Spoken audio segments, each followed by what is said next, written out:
Hello again. In this capsule, we'll look at some definitions and examples of corruption. Let's start with a dictionary example. The Oxford English Dictionary defines corruption as dishonest or fraudulent conduct by those in power, typically involving bribery. The action or effect of making someone or something morally depraved. Now let's skip to the third definition. In the archaic, it's the process of decay or putrefaction. And this comes from Latin roots that refer to mar, bribe, or destroy. The basic idea here is that corruption somehow destroys the original intent. And in our context, it's the original intent or the original rules that apply either to a public servant or even to an employee. Political scientist Joseph Nye offers us an early definition with regard to the political sector. Corruption is behavior which deviates from the formal duties of a public role because of private regarding, personal, close family, or private clique, pecuniary or status gains, or violates rules against the exercise of certain types of private regarding influence. This includes such behavior as bribery, the use of a reward to pervert the judgment of a person in a position of trust. And I've included here Walmart, because Walmart of Mexico has been accused of bribing zoning and other authorities to allow construction in residential areas and archaeological zones, building stores in record time by avoiding building requirements, and it's been estimated that they've paid over $24 million in bribes in Mexico. In a similar case, Ralph Lauren paid $1.6 million in fines for bribery it engaged in Argentina. Continuing with Nye's definition, corruption also includes nepotism, the bestowal of patronage by reason of ascriptive relationship rather than merit. That is, you're hiring your family or your friends rather than the best person for the job. And continuing with Nye's definition, the misappropriation, illegal appropriation of public resources for private regarding uses. That is, the embezzlement of public funds. To give a few examples, the former president of Tunisia was sentenced to 35 years in prison and fined $64 million for embezzlement. He was later sentenced to 15 years in prison and fined $72,000 for smuggling. Iñaki Urdungarin is accused of embezzling millions of euros and taking advantage of his royal status, being married to one of the princesses, to win inflated contracts. And Elba Ester Gordillo was the head of the teachers union in Mexico. She faces charges of embezzling over $200 million from the teachers union. Transparency International has been at the head of the fight against corruption for the past 20 years. The definition that they use is the abuse of entrusted power for private gain. Now let's break that down, starting in the middle. Entrusted power. What does this refer to? This refers to the principal-agent relationship, where you have a principal, it could be the government or a firm or the stockholders of a firm, and an agent, the employee or the CEO of the firm. Now the principal expects the agent to make decisions according to certain criteria or even laws.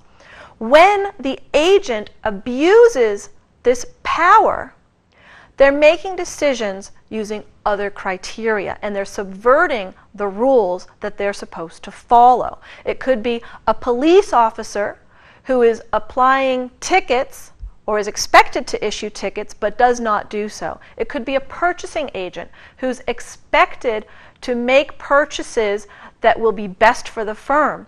It could be an elected official, an elected representative who's expected to pass the laws that are best for society, but they're not doing so in order to receive a bribe or a kickback or some sort of personal favor or influence of some sort. Corruption then involves a monopolistic or nearly monopolistic power over a service or a resource, either public or private, the exercise of that power for one's own benefit, and this extends to one's family or one's group, and at least two participants. If we're talking about embezzlement, for example, then there are only two participants. But if we have bribery or nepotism, then there are at least three participants. Corruption exists when the incentives to be corrupt are greater than the disincentives. Now, to explain this, let me give you an example perhaps you can relate to or maybe you've heard of. Consider the decision to copy on an exam. If you studied well, then you have little incentive to copy. But if you didn't study or if you feel lost, then there's an incentive because you could improve your grade by cheating. The disincentives include your own conscience and the possible consequences imposed by the professor in the university. A professor who pays attention during the exam discourages copying more than one who's reading the newspaper, checking his email, or even leaving the room. The punishment involved is another disincentive. Expulsion, of course, is a greater disincentive than a failing grade on an exam or losing one letter grade. Incentives work the same way with corruption. In economic shorthand, the utility of being corrupt is greater than the utility of being clean. That's when people fall into corruption.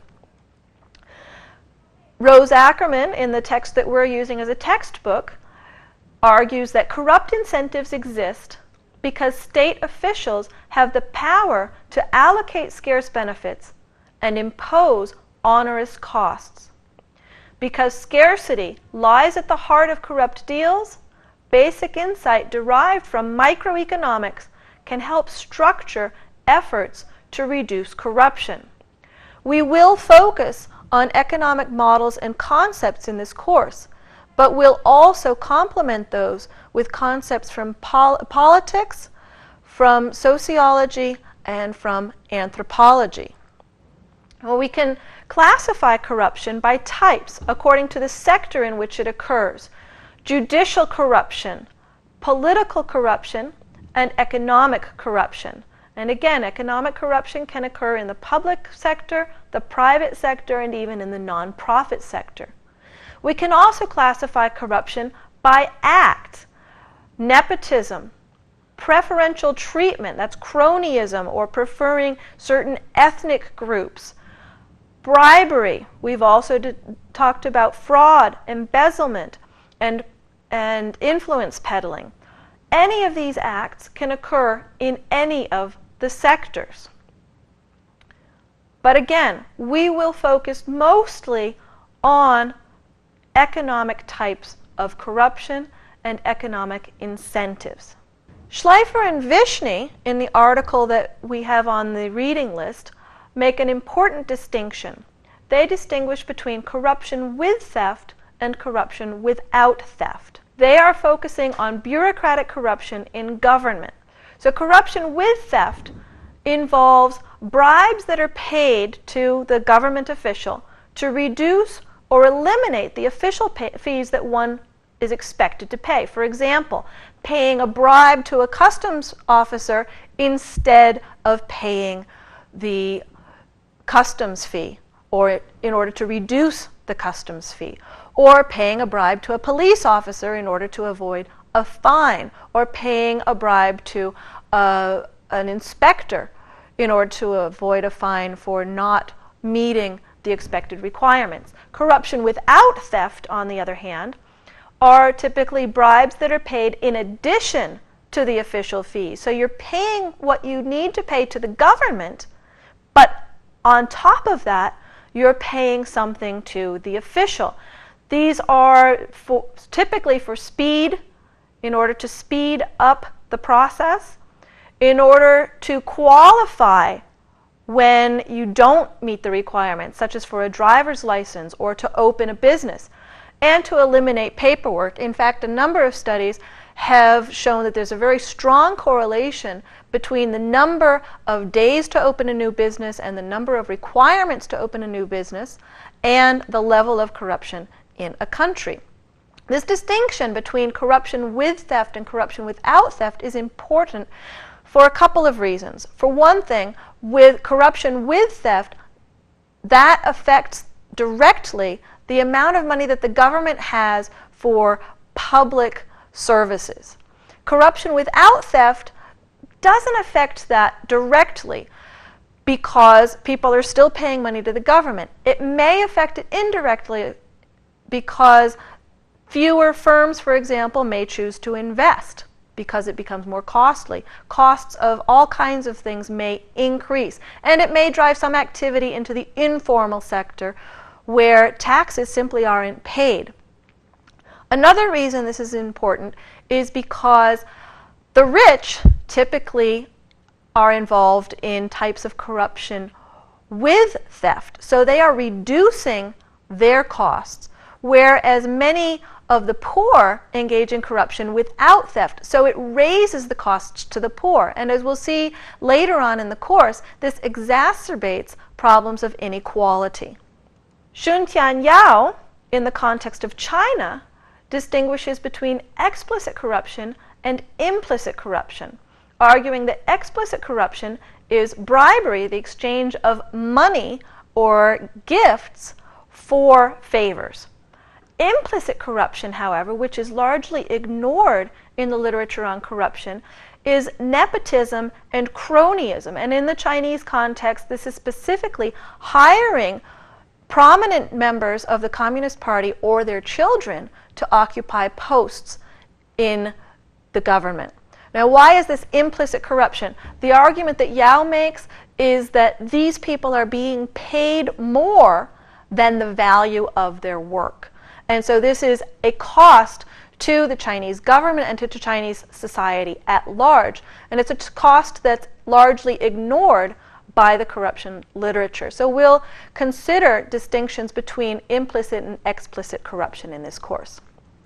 Summarizing, the definition that we'll use in this course is corruption is the abuse of an entrusted power for private gain. The Hodgson and Jane article that you have on the reading list has an extensive critique of this definition, but it works for me.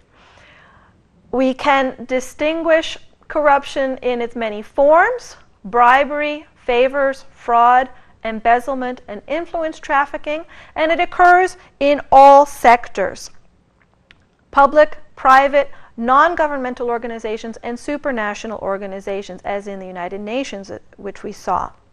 The typical cases in the public sector involved governors who enrich themselves, public servants who charge a little extra to either do their job or not do their job. But it also occurs in the private sector: firms who bribe legislators or bureaucrats, the purchasing agents who take gifts from suppliers, and it can also occur in NGOs through the embezzlement of funds or of products that should be distributed. I hope that with these concepts you're prepared for the rest of the course.